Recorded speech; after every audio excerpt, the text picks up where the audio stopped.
Pelle Larsson is becoming better than anybody could have expected. With Andrew Wiggins missing some time recently, Pelle Larsson has got an opportunity to get an increased role. And in the last 4 games since he's been inserted into the starting lineup, he's been awesome. He's averaging 12 points per game, 5 rebounds, 4 assists, shooting 47% from the field and 40% from 3, which are just great numbers that we love to see. And of course, he's doing all of that while giving you the defensive effort and tenacity that really embodies Heat culture. So it's funny seeing what Pelle has turned into, because this past draft, when the Heat took him at 44th overall, I was hearing Duncan Robinson comparisons, I was hearing Luke Kennard comparisons, and pretty much every other white player in the league, and none of them are accurate. And I realized that pretty quickly when Pelle came into the summer league and kind of dominated. I mean, he was really good at a little bit of everything, which is what I've always said about him. And I really do think that he has the potential to be great at a lot of things. And let's not forget, he hit the game winner in the championship versus the Memphis Grizzlies. So at that moment, I knew he was a big time player as well. Or the sweetest swish, what you gonna do with it? Got that flopper Pippin on you, cook his ass, game! Game! That sweetest swish right there, baby! That's what I'm talking about. We did it! Look at Alondis, man. Look at Stevens, bro. I don't know who that kid in the black shirt is. Get off that team. You ain't do nothing, bro. Hey, yeah, you flopper. Get your ass out of here, bro. But even to this day, we are still getting white player comparisons for Pelle Larsson. So what I did is I put a tweet out that said, give me non-white Pelle Larsson comparisons. And these are some of the names that I got. Shout out to my guy Amir over at Team to Beat Miami Heat. He said Kobe, assuming he's talking about Kobe Bryant. And if so, I love the comparison.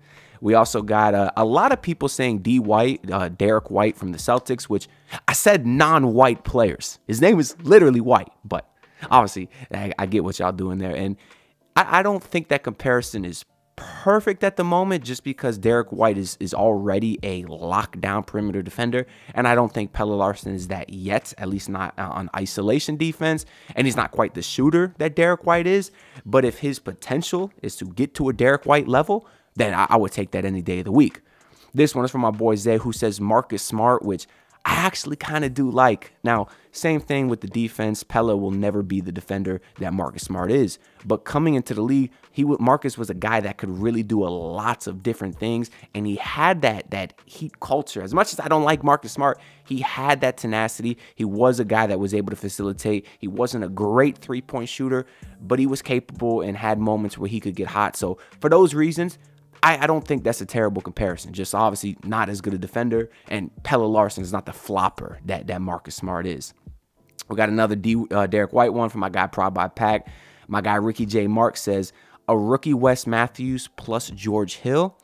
I kind of like the George Hill one in terms of, again, great effort on the defensive end, decent shooter, could play make a little bit. When I think of Wes Matthews, I think of mostly just a shooter. I know he says rookie Wes Matthews, but I get what Ricky's doing there. I don't hate this comparison. And then this is my favorite comment from my boy Zach, who just sent a picture of a dog. Because in reality, that's what Pelle Larsson is. And then we got a couple more here. My guy Joe said half Russell Westbrook, half Ron Artest. I love you, my boy, but that is wild. I mean, I guess I get what you're trying to do there with the Westbrook stuff, but if you're telling me we could get a player who's half of both of those guys, ooh, that would be something special. But those names are just almost such great players, it's hard for me to make that comparison at this moment. Kane, thank you for giving me nightmares with this awful gift. Then my guy Joe did give 2 white players. He said Goran Dragic with a Franz Wagner hybrid. I know the guys at 5 Reasons have been giving the Dragic comparison a little bit. I know they're not talking about play style necessarily, more so just the heart that they go out there and play with. So I do get that aspect in terms of being able to get to the rim and play make a little bit. I get that as well. And the Franz Wagner thing, Franz is a very versatile player, so I kind of see what you're doing there. We got another Derek White. We got a Josh Richardson.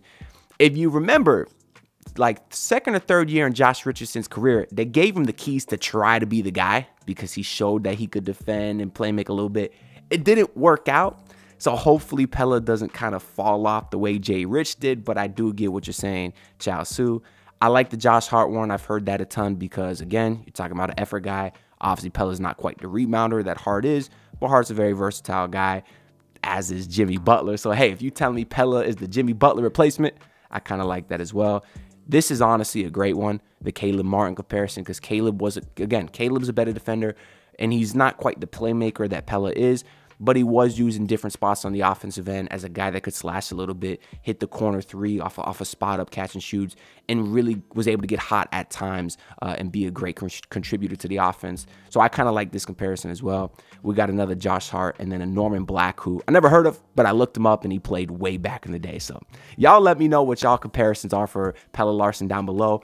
And bonus points if you make him someone who's not white. But let's move on. So now I want to get into another Brady Hawk thread, kind of going over why Pelle has been so successful over the last few games. Of course, just yesterday I posted a video about Kyle Anderson, so make sure y'all check that out as well. And for context, I'm recording this before the Milwaukee Bucks game, after the Memphis Grizzlies game, and Andrew Wiggins is out again tonight. So we'll get a chance to see what Pelle does against that horrible Milwaukee Bucks defense.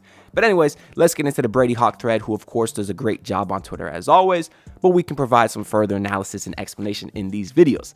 So in this first one, Brady talks a little bit about Pelle Larsson's on-ball reps, and what you're going to see this time is Pelle is taking the ball down the court, sees that he has Sam Hauser on him, which is definitely a mismatch because although that boy can shoot, he can't play defense. So everyone's kind of just going to watch Pelle go to work, and he's going to get into his bag a little bit, get right to the rim, and slam it with authority. This was at his run at the beginning of the third quarter, which really got everyone hyped. He has a couple of hesitation dribbles and a couple of nice crossovers. He's very, very clean with the ball in his hands. I think he has a really good handle. The one thing I don't like about this play is the spacing is not great at all. You have Tyler in the corner, which is perfect. That way Derek White's not going to help off. You have Khalil Ware spacing up here. Jason Tatum is kind of in no man's land because he's trying to guard both guys here. But it's this corner, the left side corner, that I don't like. Alec Burks, that is his sweet spot.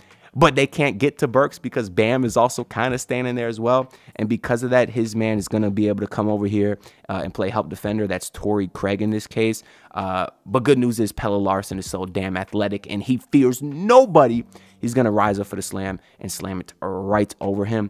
But it's just nice to see Pelle Larsson get some of these on-ball reps where we know he can operate as well. I interrupt this video to tell y'all about something that you're definitely going to want to hear about. Because let's be honest, things aren't so great with the Miami Heat right now. But that's okay because March Madness is here and every game is a chance to cash in. And y'all know I'm locked in, so I got to dabble a little bit in the sports betting. So what better way to do that than with MyBookie's Bet and Get program, where when you bet on a March Madness game, you get a surprise reward. That could be cash back, bonus chips, free bets. You never know what's coming next. And as Heat fans, y'all should be locked in too, because truthfully, we're probably going to have a very high draft pick, but I'm good with that because Cooper, Flag, VJ, Edgecombe, all the top prospects are looking amazing. So make sure y'all get in on the action with MyBookie and sign up using promo code MM50. That's MM50. And that will allow you to boost your bankroll with a deposit bonus to make sure you get the most out of your money.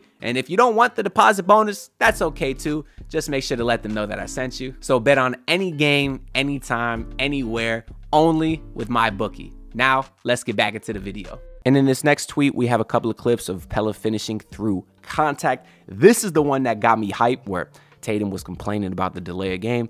But either way, you're going to see a couple of clips here with Pelle driving and just going right into the defender. And one of the things you want to do as a smaller player, not saying Pelle's small, but he's not the tallest at 6'5", 6'6", but what he does have is brute strength. And he uses that strength to go right into the defense to throw them off. Now, it'd be one thing if there was a dominant shot blocker in the middle, like a Miles Turner or a Donovan Clingan or someone. But the Celtics are playing pretty small this game. They had no Horford, no Porzingis. So Tatum is the rim pressure here. Nobody's scared of Jason Tatum. So Pelle's going to put his body right into him here. Has the athleticism to hang in the air. He's the last one to hit the ground and then has great soft touch to get it to go. And you could see off the catch here too. He's going to drive right away, which puts Sam Hauser sort of off balance right here. That's all the levers that Pelle needs to get right to the rim. And he's not scared of the defense at all. That's a strong player right there. And the next clip, same thing. And I do want to note, though, that you can see how the defense is all occupied by Tyler Hero, a constant trend that we've been seeing. Almost literally every single player has their head turned on him. Because of that, Tyler's not going to have a lot of space at the baseline. Alex Sarr is helping way off of Bam in the paint. I probably would have liked to see Tyler Hero swing this back to the top of the key to Bam here. I understand from this angle, it's a difficult pass, but maybe a little bit earlier, maybe like right here, because what does end up happening is Tyler Hero very clearly steps out of bounds. And I did double check, but right here, he steps out of bounds. The ball is in his hand and his foot is out of bounds. The ref didn't call it, but he was kind of forced out of bounds because of the great defense by his defender. But also, he's got Champagnie inside because Champagnie is helping off of Ware. Sarr is helping off of Bam. So they're really converging off of Tyler Hero. But regardless, no call. Tyler's going to swing it to Pelle Larsson, who gets a great pump fake, drive, then puts his body right into the defender right here. And again, goes up with a soft touch. So this is another great aggressive take by Pelle Larsson. And in the next video, Brady talks a little bit about Pelle Larsson's three-point shooting ability, who is not a great shooter yet at this time. He's certainly capable, but over this last stretch, as we said, he's at 40%. So he's definitely got some potential to be a decent shooter in this league, because I think his mechanics are also good. He has great base on his shot. I think the feet are spread apart perfectly. Good follow through, full extension. Really not too much to see here. I do like to see him doing a lot of these off the catch while moving. On this first play, he's going to curl up a little bit. So there is some movement with his shots. We're going to talk about his off ball movements later. So it's kind of nice to see him incorporate that into his three-point shooting ability as well, because he is such a smart player moving without the ball. He'll never be a Duncan Robinson curling off of screens and stuff and shooting fadeaways, I don't think. But it's just nice to see him sort of occupy space and give a direct line of sight to his ball handler and Tyler Hero. And if he's able to knock these down consistently, it's going to open up all the stuff inside. And now we get into my favorite thing about Pelle Larsson's game, which is his off-ball cutting, which is really shows the highest level of basketball IQ. And I think it's something that's just super underrated, because it's not as simple as, oh, just go to the basket. No, you have to time it perfectly. And the thing that you want to look at when you're an off-ball player, you don't have the ball, is look at your defender. Pelle Larsson sees his defender is not looking at him. That's when you cut.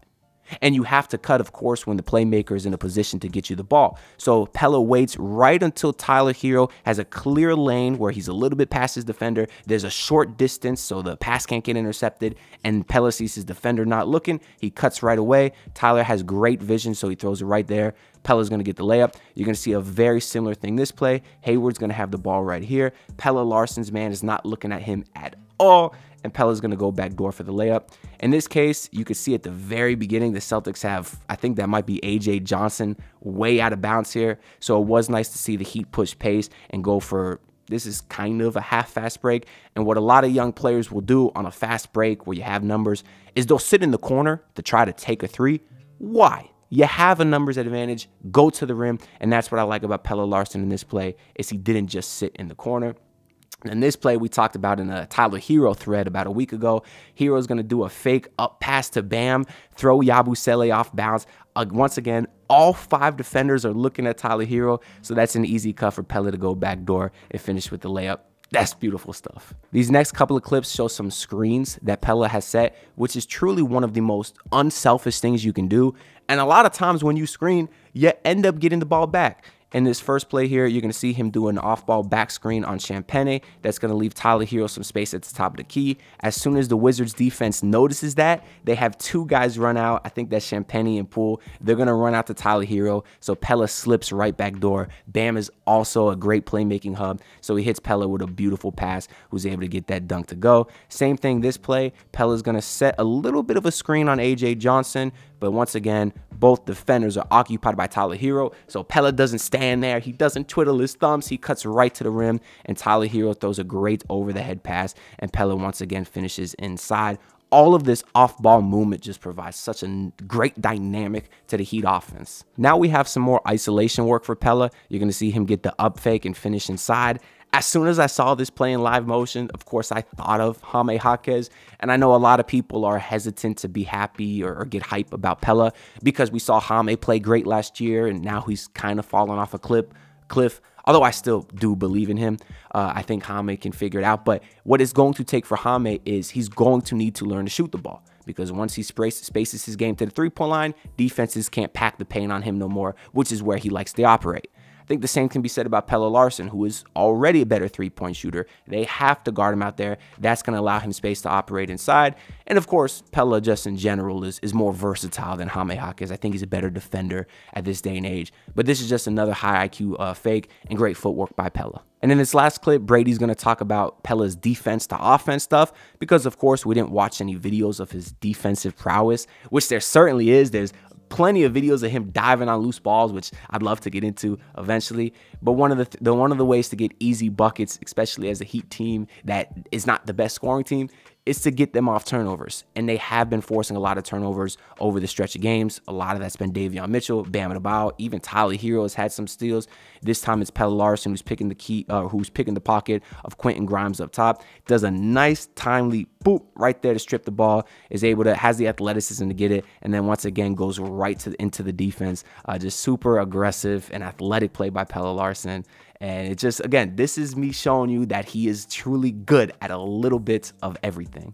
But really, that's all I got to say for this video. Let me know down below a couple of things. One, give me that Pelle Larsson comparison. And two, let me know what you think Pelle Larsson can be at his peak. Do you think he can be an all-star? Do you think he's a starter? Do you think he's Kobe Bryant? Let me know down below. We'll see what happens tonight versus the Milwaukee Bucks. Make sure y'all subscribe because I will have a post-game out after that. Like the video. All that stuff is greatly appreciated. And I'll see y'all in the next one. Peace out.